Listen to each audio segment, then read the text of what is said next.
Welcome to Ren Behind the Practice. I'm Sophie Campisi. I'm a holistic business strategist and startup expert, and I spend a lot of my time in conversation with practitioners, coaches, and healers about behind the scenes of their businesses. What I started noticing is that some of the most honest, important conversations about building a practice were happening quietly, one-on-one, behind the scenes, and often in isolation.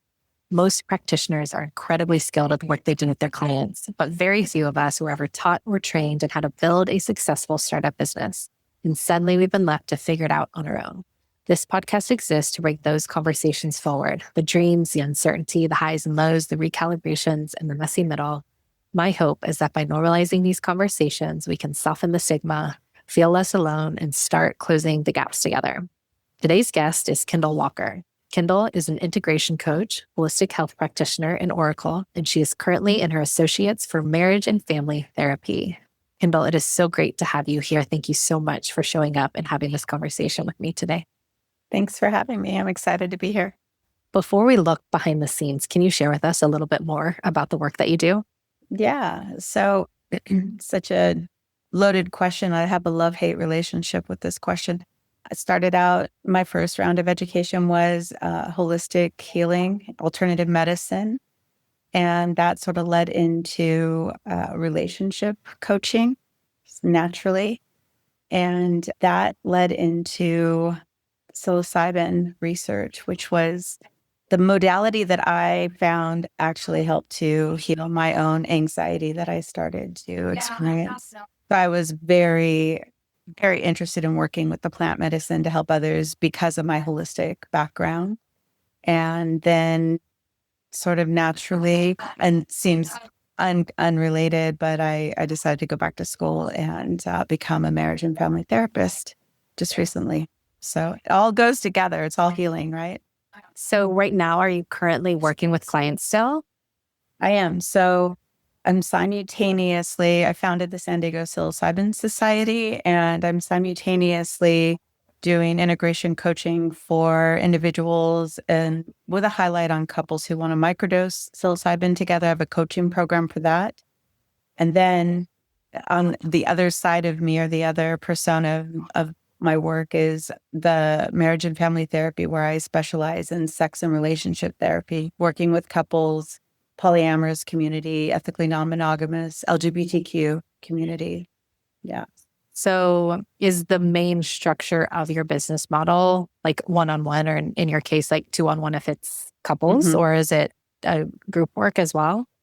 Not group work yet. That's something I'm looking at, designing some workshops for couples in the poly community. That's another goal, I guess, that'll be the next when I level up again. But right now, it's focusing just on the relationships in the therapy room, and then the integration coaching with anybody who's choosing their autonomy for their health and using plant medicine. When you look ahead to the next 6 to 12 months, what goals do you have for your work and for your business? I want to merge it. I am a psychedelic affirming therapist as well. The industry, the psychological industry, what I was told when I first went back to school and I was at San Diego City College, community college, one of my favorite psychology teachers, we had this whole huge project that we had to do. And I was so excited. I wanted to do it on psilocybin. And that was like what I was really getting into at the time, was with the research while I was starting this journey back to school. And I had asked her if I could do that project on psilocybin. And she had told me at that time that this particular genre, this population, this industry is very conservative, and it would not be a good idea for me to embark on that, and that I should probably leave that kind of a hidden piece of my work. I felt there was a little bit of personal opinion coming at her. And so in my mind back then, it wasn't really anything that was like taking off just yet. It wasn't as prevalent as it is now. But that feeling, that gut feeling, that instinctual feeling that you get, where you just like, no, this is part of a wave of the future. This is going to be something, you know? And so merging all of that work that I've done and what I'm creating with the San Diego Psilocybin Society, I think that bringing that work into the therapy room, not just for like psychedelic assisted therapy where individuals are doing the ketamine treatments, which I know nothing about, by the way, but utilizing psychedelics in this field on a different level for couples who want to create stronger bonds and more intimate connections, or to get in tune, like go inward for yourself as an individual and utilize this in some sort of way. When it comes to, I'm sorry if I missed this. Are you a licensed therapist already? No, I'm an Okay. associate. So So the you're associate, yeah, it's the step working before toward that. licensure. Mhm. But you don't have a pre-existing licensure. So in California, are you legally able to combine the two as a licensed therapist? Are there any? No. So, well, if you, ketamine is the only, so let me be very clear. Psilocybin, mushrooms, magic mushrooms, as most people know it, it is still, it's illegal. It is decriminalized in certain cities, but it is illegal, period, across the country. So the work that I do and the coaching, I'm not supplying the plant medicine. People are obtaining that on their own. And then I'm doing the integration work with them, which is really, really important. The therapists that are doing the assisting in the ketamine is legal and it is a pharmaceutical. So this is the difference. This is the caveat for that, right? Because the plant medicines and the federal government, which I won't get into, they have their own opinions around what's helpful and what's not. So where's the money being made is the bottom line for them. So that was the scenic route to answer your question. The answer is no, I cannot combine anything where I'm bringing mushrooms into the space. Got it. That makes total sense. So you're not doing journey, you're not doing any type of medicinal work with your clients. You are doing the therapy, counseling, coaching, integration, supporting them on their own personal journeys with something, and then showing them how to weave it in, integrate all Exactly. of that. Yeah, the importance, and I do a lot of work, my workshops on harm reduction to help people understand like this is so good for so many. And it is not right for everyone because there are contraindications that the harm reduction piece of it isn't really getting talked about as much as it should be. And so to understand, like, are you even a candidate? That's a big piece of the work that I do right at the beginning. I go through a very in-depth intake. The What I'm wanting to really put together and what I'm finding is kind of under the radar is the fact that bringing and MDMA, which is also having great success where PTSD is concerned, even LSD for depression, which really helps depression on microdosing levels. All of these medicines, that's what I refer to them as, they have a lot of stigma around them still. So the industry is going to it's divided. Either people are for it or they're against it. The people who are against it most likely don't have the education around it and what it's good for, And to each their own. I'm not here to change anybody's opinions. I'm just here to support you if this is the opinion that you have and what you want to do. On the more kind of like technical business side, what does it look like for you to weave the two together? Like, what does that look like when that happens? That's a big question mark. I want to say I don't know just yet because right now everything has to stay completely segregated. It's no secret. I'm very loud and proud about the work that I do and the research I've done, the knowledge that I have, and the education that I'm sharing with everyone. Bringing in the support groups for San Diego Psilocybin Society are free. So we meet once every other month right now. As that grows, it'll probably become monthly, is to get the word out and the education out. And then over time, where me being very vocal about the work that I do is if you and your partner are microdosing or if you and your polycule are wanting to embark on microdosing, let's do this. Let me help guide you. Let's do the integration. Let's go through this properly so it helps you the most optimally. When anyone just throws the microdoses at a client, at a patient and just says, okay, good luck, call me if you need anything, that's incredibly irresponsible in my opinion. Like we really have or guide them, tell them, I don't do the integration coaching. I don't know that, but here's some referrals for you and get on board with the full process in general. Totally. Yeah, I totally get that. Do you feel like Is your flow with clientele right now harmonious? Do you feel like there's going to be, if so, do you feel like there's going to be a point where you're going to have to start, like, are you going to be in a position where you feel like you need to kind of start fueling like a second business model? Does that make sense? Where like two things are running Yeah, to parallel keep it. rather than Yeah. one's filling the other. You're going to have to kind of start in your own lane in one area to where now all of a sudden you have two things parallel.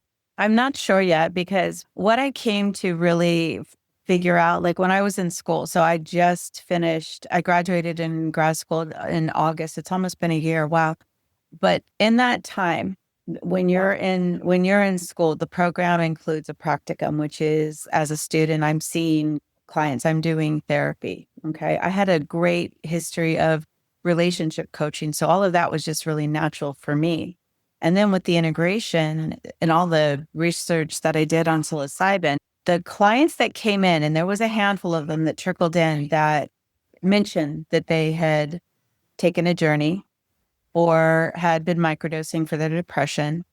And I was hungry for those few people that that were getting therapy, just getting therapy, but then also happened to drop this little nugget of truth in. And then I know the questions to ask. I know the direction to go, which is very different than the direction that you go with just general therapy for depression or general therapy for relationship problems that I'm having. If you're microdosing or you took a journey and you had all these profound epiphanies or these things that dropped in and like, what do I do with them? I was able to actually give a higher level of care to those clients. I watched where all of us had to submit raw data, which is basically like videos of us doing the therapy and seeing a handful of students talking to their clients that were mentioning that they took a journey. And in my mind, I'm saying, ask this question. You should mention this. You should guide in that direction. And there's no education around that. I think a piece of this, what I feel like might be a calling, and I haven't decided yet, is to offer a workshop to therapists like myself who are interested in working with those clients, or those clients just end up showing up and now you have the tools. So let me give you some education on how to handle those sessions, you know?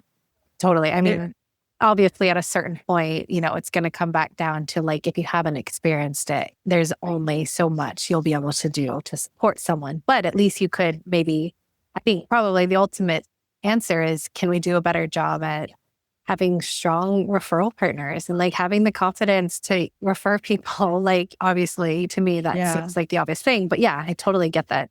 Yeah. It's a niche in the industry right now. I think it's becoming a lot more normalized and slowly it's growing. Like Michael Pollan has been a huge voice in the industry to help educate generations of people who grew up with the stigma around it that you'll go crazy, you'll jump off a building because you think you can fly, which was like the number of people, like the government really willed a very strong case against psychedelics, and it's folded over generation after generation. So it's interesting to see how things are changing now. And if my industry in the psychology field and these therapists, if they're starting to get on, like I really want to call my professor. I won't say her name. I don't know what the legality is around that, but I really want to have a conversation with my professor and ask her, have you changed your mind around this? Do you feel any different from what you told me to like, no, absolutely do not take that path where it's so prevalent. I mean, it is in California. I don't know if it's the same where you're at, but I mean, I think California is definitely a leader for sure, but like a leader of just what's to come. Like, it's just when, right? Like when, how long will it take? But yeah, I think that people like you that are combining, whether you want to call it alternative medicine or whatever, with traditional Western model of care are going to be a really important piece of the bridge to figuring it all out, because we know what's coming. Like, we know. What were you telling me earlier? How you figured out, like you found the gap and you figured out how to close that gap. So maybe that's the path I'm on, is like, this is the gap I'm working to close somehow and help normalize it. Absolutely. It's going to be a step. And, not to get too out there, but like thinking of time, like we know time is linear. There's a linear aspect, but also the non-linear aspect. It's constantly like, what comes first, the chicken or the egg? And it's just like, no, it all just is. Like, it's all just part of the process. Like, you know what I'm saying? It's like your piece will be a vital piece to tether in.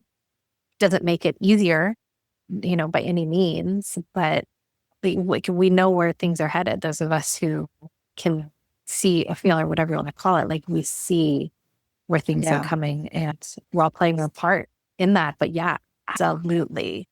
How do we continue to close the gap? Even in the intro, I say, like, that's why I started this podcast. Like, can we have conversations to close the gaps together? Because I think something that maybe isn't talked about enough is, I've brought it up on this podcast several times, but it's like, I've heard this phrase, something like, the reason why evil has historically won out is because it was much easier to band together, because you have a lot of followers. You usually have like one narcissist leader and then like a whole bunch of asleep at the wheel people just following. The reason historically it's been harder for, air quotes, the light to win is because you have a whole bunch of wide awake, autonomous, conscious beings that aren't just going to follow the leader some way or another. However, what I don't think is talked about nearly enough is, how do we find a way to come together interdependently, knowing that we're all going to stay autonomous and keep doing our own thing, but like, we absolutely are going to have to come together really, really in a strong way to push this thing forward, to like really get that momentum. And I'm playing one part in that. You are playing a part. My part is people are struggling on the business side. Nothing will happen if people are flounder. You and I talked about this before we started recording, but my bread and butter and what I focus on is, so many people are trying to push the gas, grow something, accelerate something that isn't really built yet. So like, that's just my piece that I'm playing in all of this is like that. But it's going to take all of us really to find ways to really come together in a strong way to close the gaps together, because it's going to take that.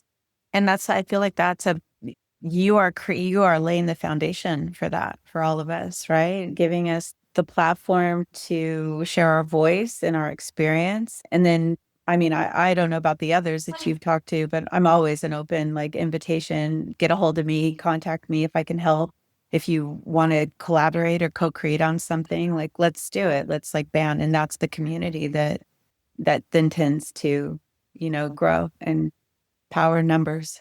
I think that, and if this is me, just like calling out and the pattern that I see coming up. And one of the reasons I think we haven't been able to come together collectively with that really open, even when I said, when you were saying, well, could I train someone to have better education on someone who's taken psychedelics? And I'm like, well, the obvious solution would be stay in your lane, let them refer to you, like, like have stronger referral partners. But I think that, and of course, like you're kind of in like that more traditional psychology, psychotherapy world, but because people haven't figured out the business side and so many people are struggling so much on that, makes it so hard to do that. But what I tell people on this podcast when this comes out is, even if every single one of us in our world was completely thriving and successful in business, whatever size business they want to have, we would not even be scratching the surface of demand. Like, that is how much demand there is. But because we haven't figured out the business side, it triggers more of that scarcity mindset, because we think, oh, I'm competing over clients. It's like, no, you just haven't figured out how to translate your brilliance and your gifts to the people in the world who need you. But they're there. So yeah, going to your point, yes, like that's definitely the part that I'm playing, and it will be a vital piece, I think, to everyone being able to fully be confident and really work together. So yeah, it's clunky right now. I try to maintain the my mantra is that this is where Eastern philosophy and Western psychology meet. It's the intersection of Eastern philosophy and Western psychology to speak to both mentalities instead of them being at odds with each other. Like I know there's so many out there who want to combine or work together or who believe each of them believes like there's a place for both of you, right? So let's use it all. That's where it'll be optimal, you know? And that Absolutely. I have to tell you, I don't know how many others you've talked to who else can relate to this. And that whole program that I had for grad school, it was all about the theories and being self-care and being this great therapist. Not one single class, not one single hour was given to how to run or build a business. Now, I had that when I was in school for holistic medicine. The whole last semester, it was 2 classes, I believe, was all about creating a business plan and putting together your vision of what your office is going to be like. And now, how do you do the accounting? How do you get the clients? What does the website look like? They went through all of it. And that was for a massage school or acupuncture work. It wasn't for, they didn't have that for this grad school that, you just drop $100,000 on. Blows my mind. It's so true. I think it was last year, took a little, kind of with that hypothesis, like, let me reach out to certifiers because, yeah, I saw that. I was like, gosh, I'm meeting people so much further down, right? They've, air quotes, wasted, of course, and everything. Everything's a learning lesson, but it's like they're 5, 7, 8, 10 years in with tens of thousands or more invested and wasted, and they're still trying to make it work. What if I could find them sooner? Like, how could I, and I played around with just like testing that hypothesis. Like, what if I reach out to the certifiers, say like, hey, could you add one module? Could I just give people some basic knowledge on what to expect when it comes to business building? Because I have 10 plus certifications. Somewhere to you, no one taught me anything about the business side. Nothing.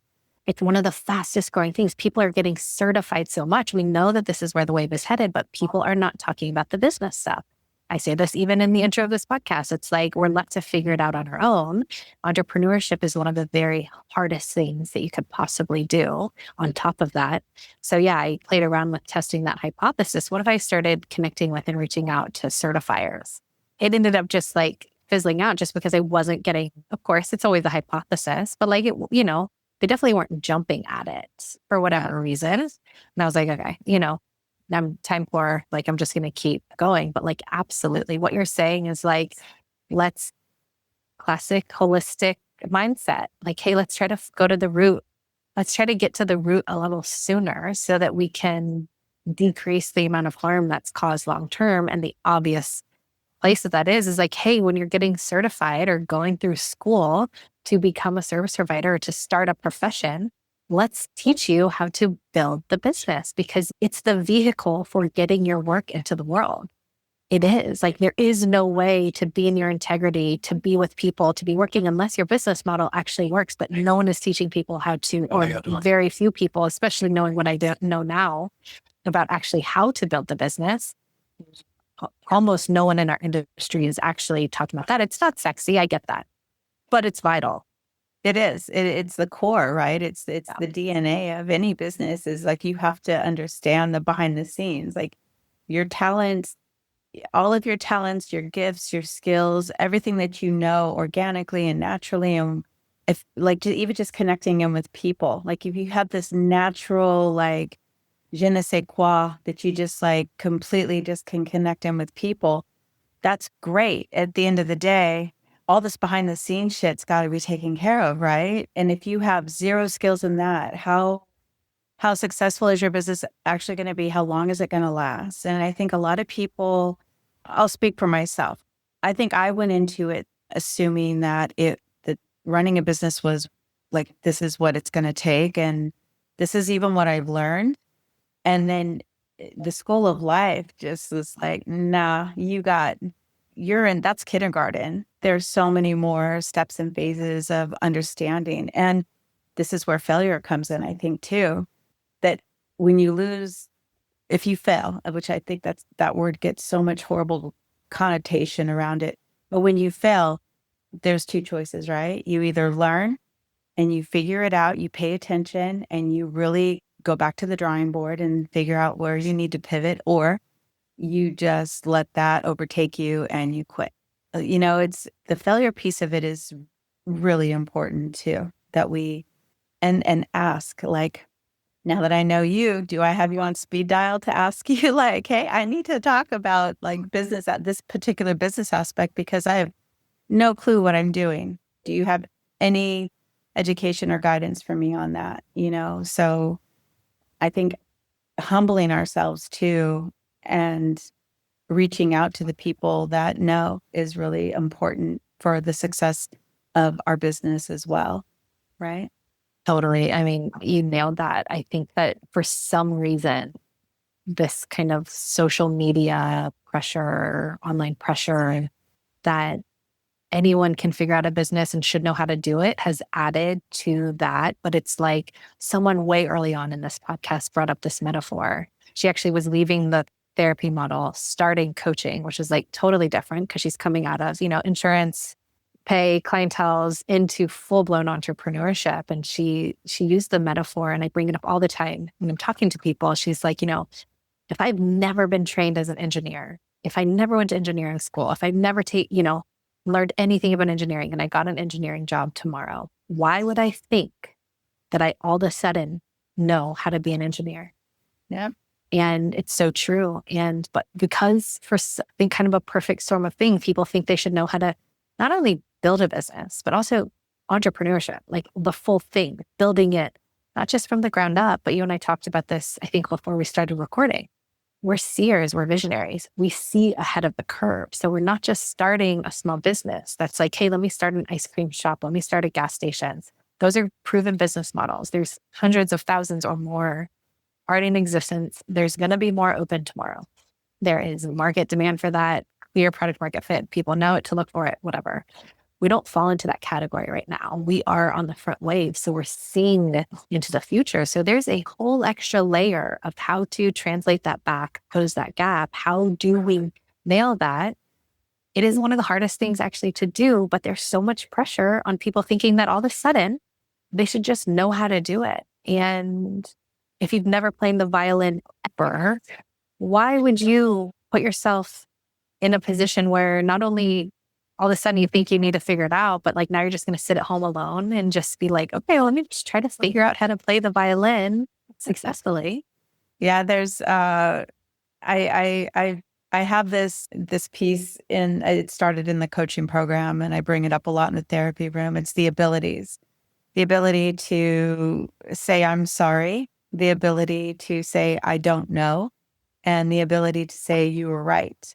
And these are three of the hardest sentences for humans to say to each other. And if you can say all three of those things, then you probably are on a really good mental path about life in general. And I think in being able to navigate, taking accountability for yourself and really stepping into like the mentality that I am human, I'm going to make mistakes, I'm not always going to be right, and I'm going to fuck up and I'm going to have to apologize at some point. And really being able to come to the table with those in confidence and feel okay about it. I think I feel like I see the generations a little bit shifting too. I feel like I'm seeing a different with my son who is 27 and watching him even through high school and college and seeing just the mentality that's shifting out of what it used to be is so necessary and a big part of the change that's coming. So I have a lot of hope, I think.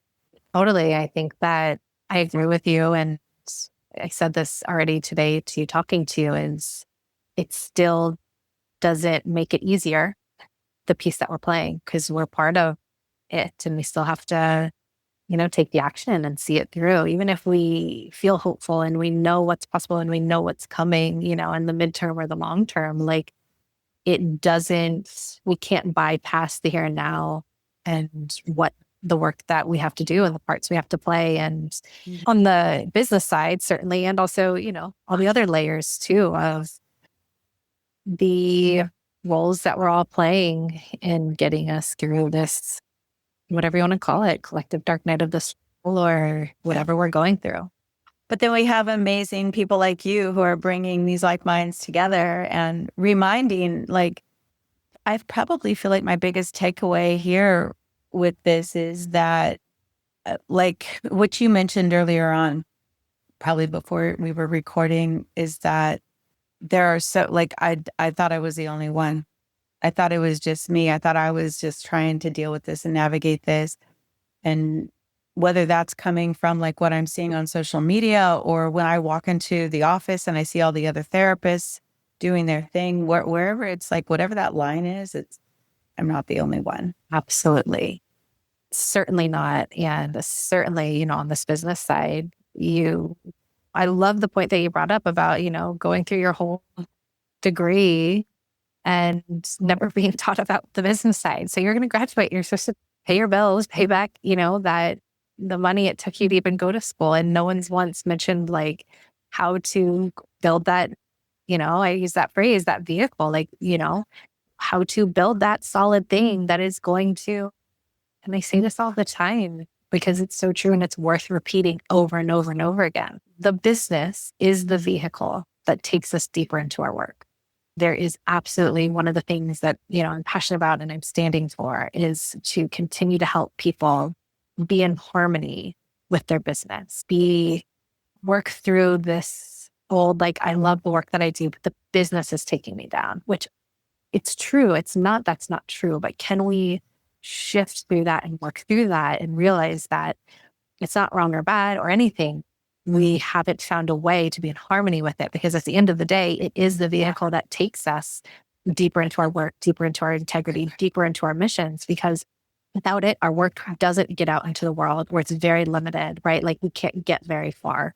If we want to be completely immersed, again, in our integrity, in our mission, in the work that we are here to bring into the world, we have to figure out the business side and be in harmony with it.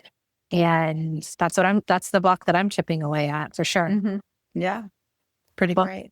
Before we wrap up today, if you could wave a magic wand and have one thing solved or fixed for you in your building process, what would it be?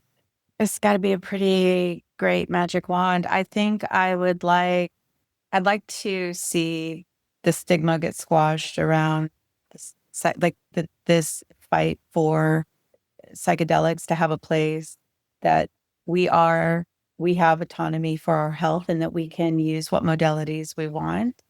I think I would like that to be in place where, and this is like the big magic wand piece, right? Like the pharmaceutical companies are not interrupting these indigenous plants and trying to have a place in our ancient sacred plant medicines.